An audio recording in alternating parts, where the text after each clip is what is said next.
excuse me, we're trying to do a podcast here.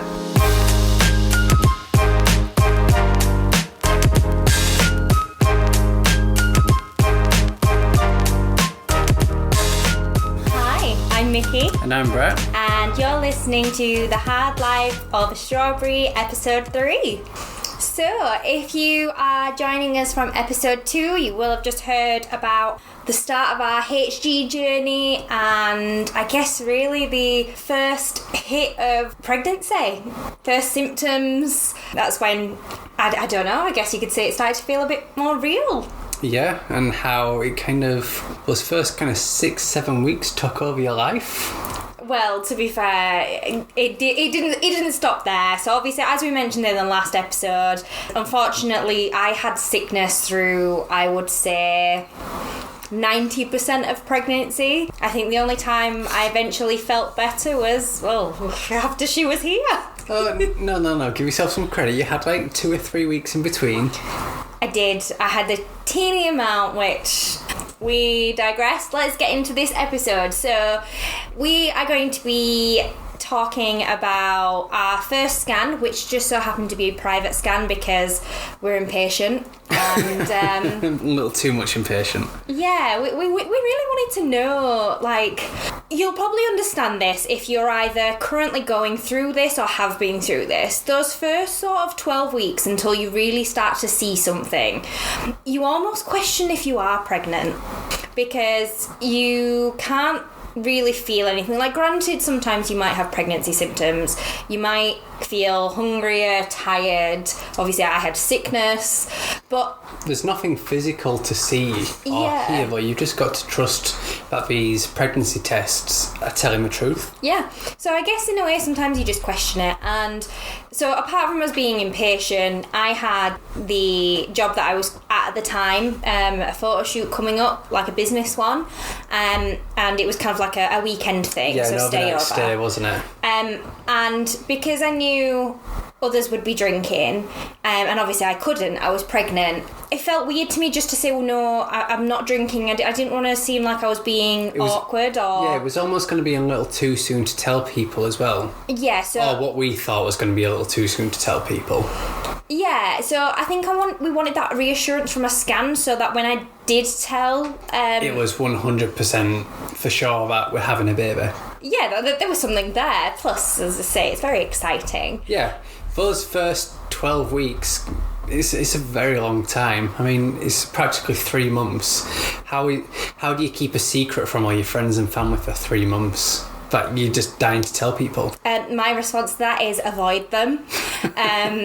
It's so hard. Like, silly things. My sisters have children and they were always making jokes about having kids, weren't they? And it was so hard to sit there when they were saying, oh, it's you next and things like that, and I was kind of screaming in my head like, I know it's me now.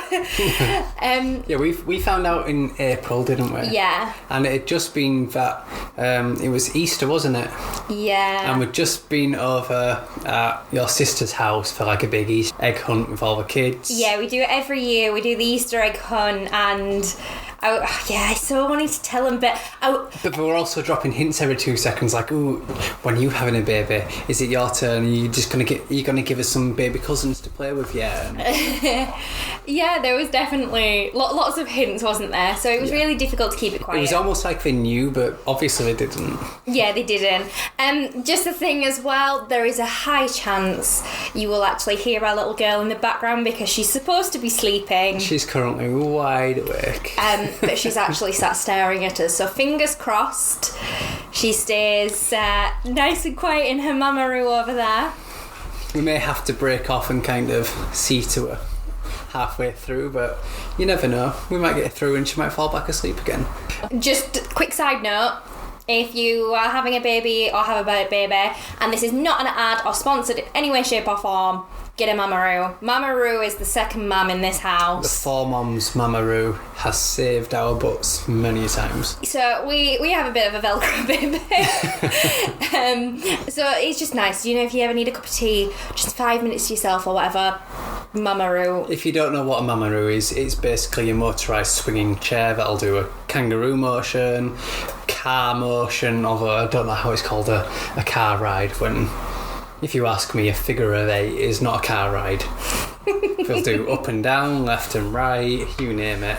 But yeah, it is really cool. As you can hear, she enjoys it too. So anyway, back to our private scan. We booked it in and we were really excited, weren't we? Yeah, I was super excited, but also very nervous at the same time. Mm-hmm. So as silly as it sounds, there was a part of us was kind of like, what if it was twins? Like, what if... To be fair, we were kind of hoping it was going to be twins. Kind of. As silly as it sounds, we were kind of like, oh yeah, you can kind of get it one and done. And obviously since then, since research, everything else, you know, that would have been... It would have been full on. So hats off to any twin parents out there. Mm-hmm. You're rocking it, basically. But yeah, it was really... It was exciting to have it booked in, and when we actually went, I got really nervous. I think we both were really nervous. We kind of got there, we parked up, we must have got there maybe half an hour early, and we just sat in the car, which made it worse. We didn't want to be late though. So we walked around the block a couple of times and eventually ended up, I think we were still a good 10 minutes early. Yeah, rocked up 10 minutes early with my pink accessory. The guy on the reception, he was lovely, and bless him, he couldn't help but laugh when I rocked up with my pink ball and kind of explained, about my sickness and stuff. But it was absolutely lovely though, wasn't it? Because there was like a downstairs reception area. And then you went upstairs to the scan room afterwards. Yeah, you went upstairs. Granted, it was the only one place we went for private scans, but it was not clinical. It was lovely. It just felt really... It almost felt like someone's living room. Yeah, kind of. It was really warm and welcoming, which is nice. And it had this massive room upstairs where obviously like all the equipment was, and they had a big screen on the wall as well, so obviously you could see as they were scanning. Mm-hmm. So the upstairs was absolutely lovely, wasn't it? Yeah, it was really nice. And as I say, I couldn't help like when we walked up those stairs though, it was like a little bit panicking. It was like, oh my god, what if we do this scan and then and there's nothing there to show, like, then what? Yeah, like what if it's then there's something really wrong with you and you've just been throwing up for the past 6-7 weeks. Yeah, and it was so crazy. Actually no, it was even longer than that, because we're up to... It was about 8 weeks, 8, 9, yeah. I swear it was longer than that, maybe even 10, wasn't it? Maybe. It was, I think... Yeah, you might have been right, but either way, it was just really nerve-wracking, because obviously, I've been puking for weeks, and although doctors tell you, oh yeah, it's fine, you'll be okay, that kind of stuff, it's still in the back of your head, it's still a worrying thought. Yeah, and we just wanted to make sure that our baby's going to be absolutely fine. Mm-hmm. Like, we wanted to hear a heartbeat for the first time, we wanted to see her moving. Although, can I just say, when she started the scan, she said straight away, didn't she, there's a heartbeat, which was amazing. And then she played the sound. It was almost within 10 seconds. Yeah. She put the gel on, started moving around, and it was instant. Yeah, she played the sound, and it was just almost like a instant relief.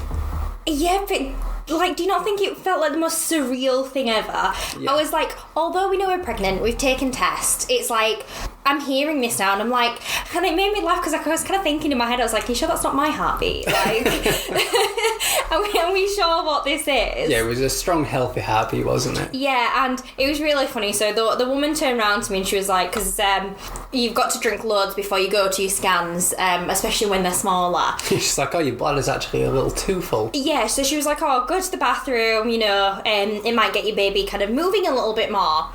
And it worked a little bit, didn't it? But not much. But yeah. I remember going to the bathroom. Oh, yeah? Excuse me, we're trying to do a podcast here. Yeah, so I remember going down. I was so excited and stuff, and I just kind of remember having a moment like, oh my god, it's real. An excited one. I remember you leaving this room and the woman's turning around and talking to me about my job, what I do, how I'm doing so far with the pregnancy. And without sounding awful, I was like, when are you coming back? It seems like it's been forever. I'm like, come on, I want to see my baby, I want to hear her again. Yeah, if you haven't picked up already, a bit socially awkward over here.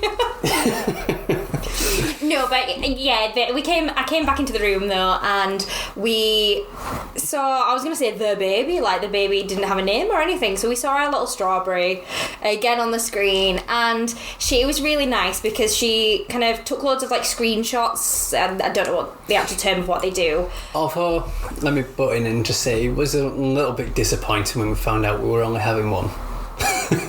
because we'd wanted twins, because as we said before, we thought, oh, do you know what, get them both out at the same time, one and done. Yeah, it was an idea, wasn't it? Plus, we'd fallen in love with two beautiful twin names for both girls and boys. No, we didn't. That was wrong. At this point, we'd only picked out boy names because we'd convinced ourselves we were having a boy, and obviously, as you already know, we didn't. We had a little girl. Context behind that is because all my siblings are all brothers. And all mine are sisters. So we kind of thought, you know what, 50-50, flip a coin, and I think we were both also hoping for a boy. We've got a lot of nieces as well. Yeah, we've got one nephew as well. Yeah, we've got one nephew and a lot of nieces, so we were like, you never know, we might be the different one, we might be the boy sort of thing. Yeah, and I'm the first one on my side to have a child. And I'm the last on my side. So I'm the baby of the sisters and with the youngest baby as well. Mm-hmm. So that's not that it's like competition or anything, but we thought it'd be nice to kind of mix up the girls a bit. Yeah, add a boy to the mix. Little did we know further down the line that we have a beautiful little girl, and I couldn't imagine anything else now. Yeah, we'll not change it for the world at all. But so yeah, back to the scan. So we kind of rounded it off. She kind of told us that everything looked fine, or everything you can tell from this stage anyway, didn't she? Yeah, she said it was still a very early scan, but we will find out at our proper hospital scans, so to speak. Yeah, so obviously we had that about maybe 4 weeks, if that, afterwards or something silly like that. But it was really exciting. So we went back downstairs and we went back to the receptionist, and as I say, he was absolutely lovely. And he was like, right, you know, she's screenshotted like all these images. Oh, he pulled them up on the screen, didn't he? He's like, that one's beautiful, that's a perfect shot there. Yeah, and he's like, which ones would you choose? But if I were you, I'd choose that one. Yeah, and it was really funny because although I love all of our scans from the entire pregnancy, I love having those, at the same time, when they first kind of show you, you're like... It's like, what is that? It's like, is it a bean? Yeah, what is it? Which end is a head? Which end is a... You know, it's like a little alien. It's like... We were a little strawberry at that point. But bless him, he was just so... Oh, I just can't even, think... He was amazing, honestly. Just the way he made you feel and everything. He really put us at ease, didn't he? Yeah, he did. And I think it was exciting as well, because as we were leaving, there were some more people going in, and they were going for, I think, a gender reveal scan, weren't they? Yeah, so they were already a little bit further along, so maybe about 20 weeks. Something like that, yeah. I'm gonna say I can't remember the exact weeks anymore. It seems like a lifetime ago. But yeah, no, we left there, and you know what? We felt so positive, and that's when we started planning and getting everything ready to tell everyone, didn't we? We were excited. Because at this stage, we're now like, okay, we found out she's 100% real. How are we going to tell people? Yeah. Do we even want to tell people? The answer to that was yes and no. Yeah. So it wasn't intentionally like this, and ideally I would have liked to have told family first, but we did end up telling my work first, as I say, because I went on this company event, shoot, and obviously they were all drinking, and I didn't want it to seem like I didn't want to join in or anything like that. So yeah, because we were celebrating the company's third birthday or something, weren't we? Yeah, so it was a celebration time and stuff, and I did let them know, and do you know what? It was such a lovely reaction I got. I think that got me really excited about telling other people, like friends and family and those close to us, which was really nice. Obviously, fast forward past that weekend and stuff like that, we planned your mum and dad first, didn't we? Yeah, so my dad is a gardener, so we thought, do you know what, it'd be really cute to get them almost like just a little hint, not to say that we have a baby, but more to say, oh look, this is what it could be. So we were on the lookout for some wellies. Yeah, we did a present for each of them, didn't we? So it was for your dad. Of course we did. We found wellies. And Granted, I understand why they don't do wellies for tiny feet. But why is it so hard to find wellies for small little babies? Oh, they don't wear them, obviously. Yeah, I know, but even still, they should do just wellies for small babies. And they wouldn't wear them. But in the end, we did find a pair of yellow wellies that were just for like a small child. I think they're like size 4 or something, so they're still not going to fit for another, I don't know, 2 or 3 years. Well, I guess you can say she can grow into them. Yeah, they'll be around for a while. But we put a little card in the box, didn't we, turning around and saying for your future little assistant. So we can have like a garden assistant sort of thing. And that was for your dad, wasn't it? Yeah. For your mum, we did the gin. Yeah, the gin bottle. Yeah, so if anyone's ever looking for stuff on Etsy, well, to be fair, you can find everything on Etsy, can't you? Yeah. But we found someone selling these wine bottle labels, and you can kind of personalise them. We got one that said, baby coming in 2024. And then it just looked really smart, didn't it? So we bought a bottle of gin and we took the original label off and we put this new label on, and it looked really fancy, didn't it? It looked really professional, almost like you'd have bought it from, say, a gift website or something. Which I guess is probably all they do as well. So yeah, obviously we rocked up with these presents, and like, oh, what are these for? Like, handed my mum the bottle of gin first, and she's like, oh, thank you. And she didn't read it, she didn't read the label, no. So we were kind of stood I think there. It was almost too subtle. And then gave my dad the wellies, and he was like... He made a joke, didn't he? It's like, oh yeah, they're not going to fit me. I'm like, of course they're not going to fit you. It was a little bit awkward, wasn't it? Because we were like, come on, when is the penny going to drop? Yeah. It did. Eventually. We had to kind of say, read the bottle. I'm going to say, are you going to actually look at what it is? Yeah, so they did seem really excited. And I guess they were first family members that found out, weren't they? And that was they were still before 12 weeks. Yeah, so it was really nice. Like, as I say, they seemed excited. And it's funny though, because they had so many questions, and we were like, to be honest with you, we don't have the answers. So they were the first people we told in terms of family, and it was really exciting to finally tell someone. But at the same time, it was kind of almost like a little bit scary. We were letting someone in on our secret. Yeah, we've kept this a secret for like 3 months now, and now we're letting people in. Like, it seemed very weird. Yeah, like that was our secret. I almost felt naughty saying it. So after them, it was kind of planning to tell my sisters.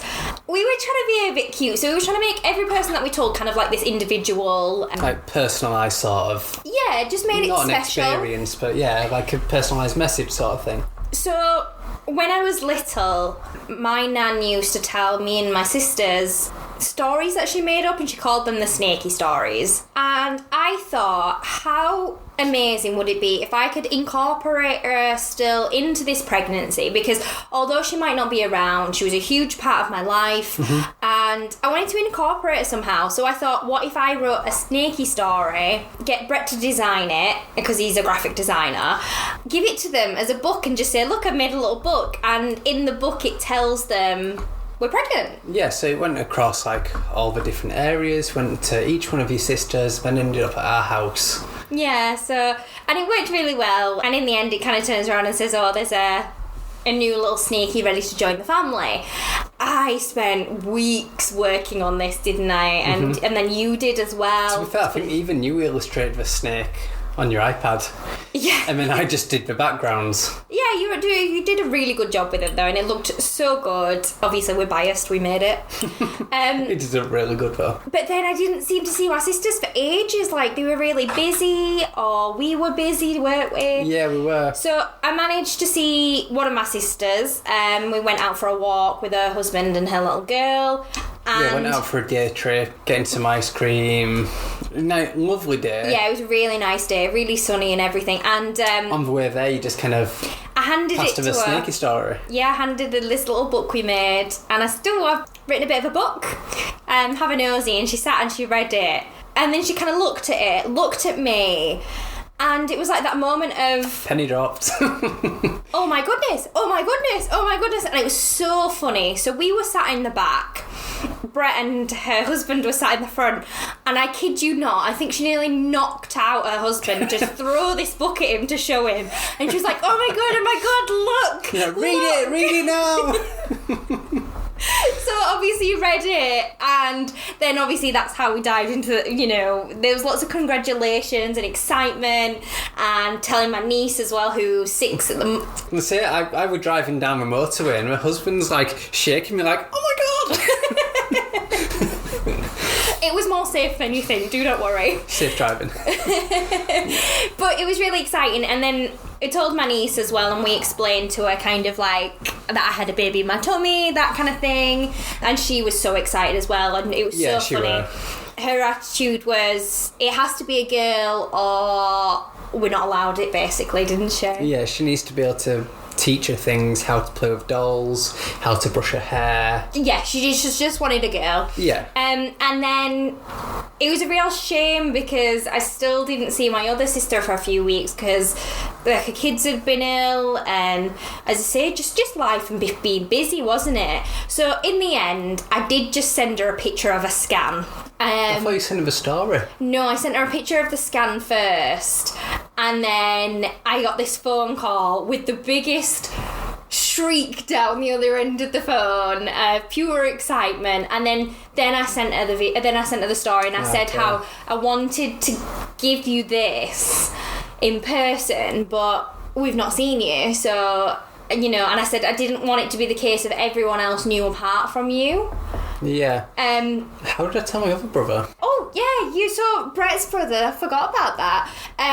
You went on a walk with him.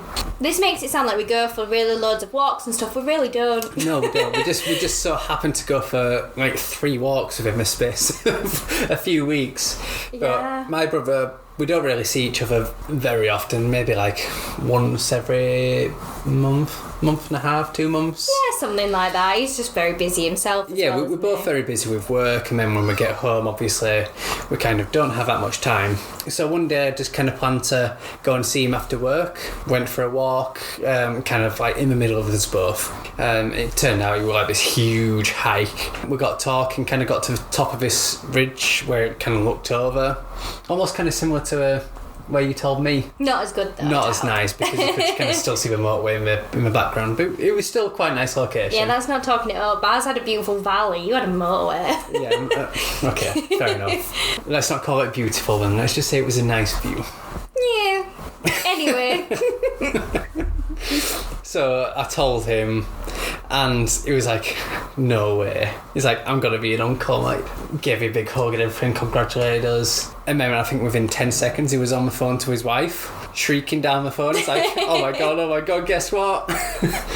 It's funny though, isn't it? Because each time telling people, it was like, I think we got a bit more confident with it, didn't we? Yeah, it's adding people into the story and things like that. And then in the end, for kind of everybody else, it sounds really silly, like we put a lot of effort in for some of them, and in the end, just for everyone else, we did just kind of post it on social media, didn't we? We did like a mini shoot in the back garden.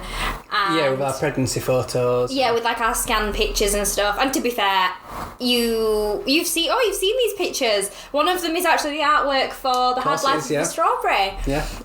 But it was always really weird though, like, bringing people into the secret, and everybody's very different, and we're well aware of this. Some people wait till 12 weeks, some people don't, and I think it's also scary as well, wondering how are people going to react to this. Yeah, it's big news. It is, because granted for us it is going to change our lives for the better, but for other people it's just another day for them. But with family, it should realistically change their lives as well. Well, you'd hope with family, obviously, you'd get a good reaction. And to be fair, we did get a good reaction off everyone, didn't we? We did, yeah. We got really good reaction, which was really nice. And obviously, it kind of made us feel more excited, didn't it? Yeah. And, they advised 12 weeks, but, if you want to tell people before, go and tell them. And I think that's the thing. You do you. You do whatever's gonna be best for you. If you need that extra support at the beginning, you go and get that extra support. Yeah, because this is what people don't say though, isn't it? Like, granted, for us, we had each other. Yeah, we had each other, and to be fair, we're very private in that way anyway. Like, if there's something wrong, those kind of things, we'll rely on each other. Yeah. But the first few weeks of pregnancy is really difficult, and I'm not just saying that because obviously I personally had HG, I had really bad sickness, but yeah, from smack around 6 weeks. just in general. So obviously I was lucky that I worked from home, but if you don't and you're having to go into an office, it's draining. Yeah. It's a hard time. It can really help having someone to talk to. Yeah. At least I think so. No, I agree with you. You know, this is coming from the person that actually carried the baby, but you know, no, I think for both sides, both parties, sometimes it's nice to have that external person to talk to. Yeah. You know, silly things like you spoke to my brother-in-law, things like that. You know, dads talking to dads and all that, and it's just hearing advice from other people, and you know, granted, you don't always want to hear people's advice. But it's almost just like, how do other people deal with it? Yeah. Obviously, you do you, but you're going to have your own ways. You're going to learn how to cope with it. And let's face it, eventually, whether you like it or not, people are going to find out, because that bump's going to get bigger and it's going to get harder to hide, I assure you. Yeah. So yeah, whether you do a really cute picture to announce it on social, whether you don't announce it on social at all. Yeah, whether you did what we did and kind of made personalised gifts, you know, make stories, you name it. Like, we want to hear what you did. Like, how did you announce to the world? Like, yeah, let us know. I must say, I was obsessed with people's stories, wasn't I, in terms of how they... Yeah, we were searching them left, right and centre. So we want to know how you told people, or if you managed to keep your pregnancy a secret the entire time. Like, we know gender reveals are a big thing, but I think just pregnancy reveals in general should be a big thing. Exactly, yeah. So yeah, let us know if you're watching this on YouTube. Leave us a comment below to let us know. Yeah, you should be seeing us on a big screen now. Yeah, if it's, you know, TikTok, Instagram, come find us. The main thing about this podcast is we want to create this community to make people feel less lonely. Yeah. And, you know, you're not in it alone. Yeah, you're not. So whether you've been through it, going through it, or whatever, you know, let's connect. Thank you for listening to episode 3 of The Hard Life of a Strawberry. We're gonna go feed our baby girl and have some snuggles, seeing as it's actually Mama's Day when we're recording this, so I'm getting special treatment. Hopefully we'll see you back next week for episode 4. Wow, as if we're there already. I know, it's coming up fast. See you later. Bye.